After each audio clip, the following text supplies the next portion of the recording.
Paglulunsad ng Emergency Response Group para sa ASEAN Summit ngayong taon, ating pag-uusapan kasama ang tagapagsalita ng Office of Civil Defense, Ginoong Junie Castillo. Sir Junie, magandang tanghali po at welcome po ulit sa Bagong Pilipinas ngayon.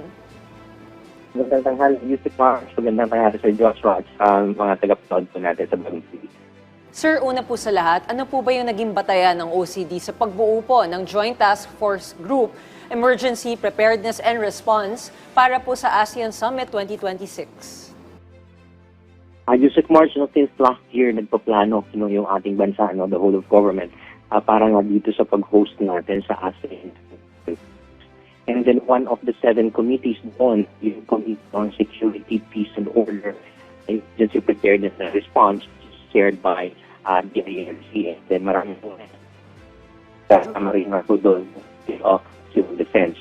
So, really po, yung task group on Emergency Preparedness and Response, para po, siyempre masiguro na yung kahandaan, yung interoperability and coordinated response natin sa anumang threats sa panganib na para po maging itas yung pag-host natin dito sa ASEAN 2026 event.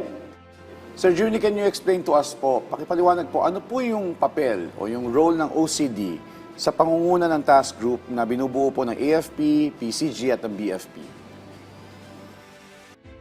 Ako si Joshua, Civil Defense, as the lead of the Joint Task Group Emergency Preparedness and Response. So kami po nagko-coordinate sa lahat ng mga ahensyang ito na involved dito sa emergency preparation and then response. So lahat po yung mga kasama po ng mga ahensya, ang PNP, ang Armed Forces of the Philippines, ang Bureau of Fire Protection, yung Philippine Coast, kasama rin yung DOH at saka yung DICT. So we coordinate all of them for the resources needed ng mga manpower, mga resources ng office. Sir, para po mas maunawaan, ano po ba yung uri ng security at disaster scenarios ang aktibong pinaghahandaan po ng task group? Ito pong Joint Task Group Emergency Preparedness and Response, yung mga pinaghahandaan natin siyempre, iba't iba, starting siyempre kung may mga natural hazards pa na mangyayari, kung earthquakes, mga weather disturbance, pero kasama din po pinaghahandaan din yung mga human-induced hazards, kung ito man ay mga civil disturbance o kung anumang mga pwede pong maging human-induced na hazard. So ito po yung pinaghahandaan nitong mga ating Joint Task Group ETR. Ganun din siyempre kung may mga emergencies, mga medical emergencies man yan o kung anumang klaseng emergency. At Sir Junie, paano po sinigurado na sinuri at paano po ipinakita ng OCD in terms of kahandaan yung operational readiness ng task group sa ginanap na paglulunsad nito kamakailan?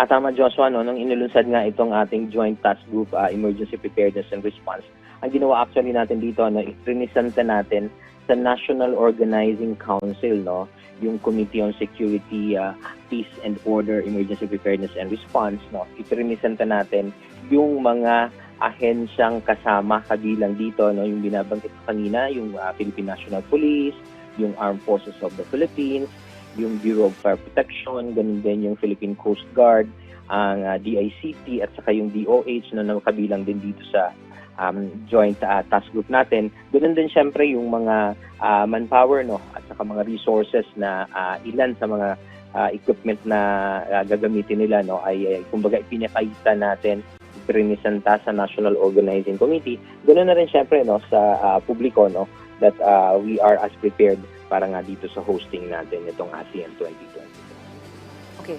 Sir, yung katanungan ko, sana po hindi mangyari. But if in the event po na mangyari ito, ano po ba yung protocol ng OCD sakaling may medical emergency na kinasasangkutan po ng isang foreign delegate? Yusek March, since kasama natin yung Department of Health, yung mga medical teams natin kasama dito sa Joint Task Group. So sila po ang magiging pangunahing ahensya at saka mga responders natin. Ganun din kasama syempre yung mga other responders of the agencies that I've mentioned. Ito kasi ang gagawin, meron tayong mga medical resources na mga nakapreposition dito dito sa iba't ibang lugar kung saan gaganapin itong ASEAN 2026. So may mga protocol po no pagdating sa medical emergency that has been laid out, then ganoon din no gumawa ng mga exercises no para ma-practice itong kung paano ang mga protocols pagdating po dito sa ating medical emergency.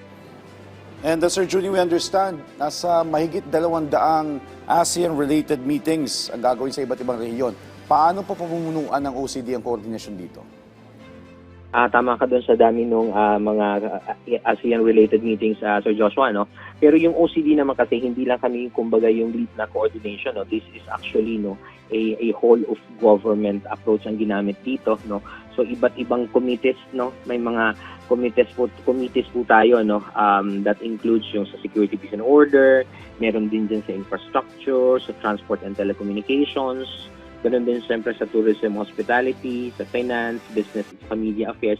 So lahat po ito ng mga committees na ito no have membership of different government agencies, and in fact may mga kasama din ilang pribadong ahensya no na para po dito sa interagency collaboration and ating mga pagpaplano no para nga po dito sa mahigit na 200 na ASEAN-related meetings sa iba't ibang rehiyon. Kasama siyempre ng ating mga national government agencies, no, ay yung mga local government units din natin. So kasama ito sa JTG-EPR kung saan yung mga local responders, no, specifically itong mga miyembro ng local disaster risk reduction and management offices and councils, no, ay kasama rin natin para dito sa mga coordination at saka mga pag-prepare nga po for emergency preparedness. Okay, Sir Junie, kamusta naman po yung involvement ng mga local government units sa disaster at emergency planning para po sa summit? Tama Yusek March, no, as I mentioned, no, ang ating pong mga local government units are as heavily involved dito sa pag-host natin nitong ASEAN 2026, specifically dahil meron nga pong mga events, no, mga related meetings na gaganapin sa iba't ibang areas. So yung mga LGUs natin doon, kasama po no sa atin dito sa JTG. And then ito pong JTG Emergency Preparedness and Response is actually chaired by the Department of Interior and Local Government, no. Kaya ang DILG po ang nangunguna, no, kaya sa kanila actually pininisinta noong inilunsad nga po itong JTG. Sir Junie, sa inyong assessment, sa tingin niyo po, ano po yung pinaka malaking hamon o challenge ng OCD in terms of making sure sa seguridad at kaligtasan ng mga head of state? So, syempre, unang-una, no, and these are high-level officials na mga pupunta sa ating delegado, no, magkakaibang bansa, no, host of 11 countries, no, including itong Timor-Leste, no, and then aside from the 11 countries, may mga delegates din po tayo coming from US, from Canada, and other countries. So actually, yung responsibility po no ng safety and security of the delegates is not lodged sa OCD lang, no. So kumbaga, we are joined by all the other uniformed and law enforcement agencies natin, no. Of course, one of the combination of mga biggest challenges siguro, no, kung may sumabay no na natural hazards, kung ito man ay bagyo o malakas na pag-ulan, no. And then yung mga ganun, no. Plus of course, syempre yung binabantayan din pagdating sa seguridad, syempre ay kung may mga threats, no, that are human induced, no, kung may mga disturbance, no. So ito yung mga pinaghahandaan talaga natin. But in terms of the operational readiness naman, no, sinisiguro naman ng ating gobyerno, no, dahil dito syempre ng ating Pangulo, no, na dapat ay mapaghandaan ito ng maayos at saka matugunan din po, no, lahat ng pangangailangan, may that be for security, for medical emergencies, at lahat po syempre ng aspeto nitong ating para maging matagumpay itong ating ASEAN 2026. Sir, sa ngayon po ba, masasabi na po ba nating handa na ang bansa sa isang whole-of-government approach para po sa ASEAN 2026? Tama, Yusek March, no? Ito yung direktiba sa atin ng ating Pangulo.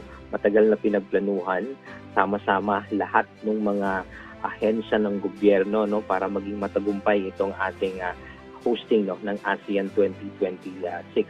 This is really actually one of the itong mga events, no, malalaking events na nakikita talaga natin, no, yung whole of government approach na ipinatutupad ng ating pamahalaan, no, kung saan lahat ng mga ahensya may toka, lahat ng mga ahensya natin sa gobyerno ay nagko-cooperate po at nagko-coordinate with each other. So this is just one of those, no, na ginagawa natin, the whole of government approach. It's good to hear po. Maraming salamat po sa inyong oras, Sir Junie Castillo, ang tagapagsalita ng Office of Civil Defense. Maraming salamat, Yusek Marge and Sir Joshua.